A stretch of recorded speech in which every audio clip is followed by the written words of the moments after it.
ikaw ay di nag-iisa. Karamay siya. Oh, oh.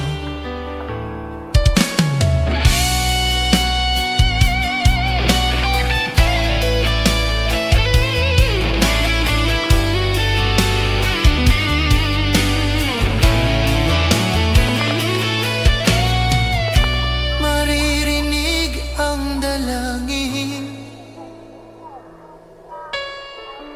ang pagsuko'y wag mong gawin. Ang Diyos ay di natutulog, hindi kanya bibigyan.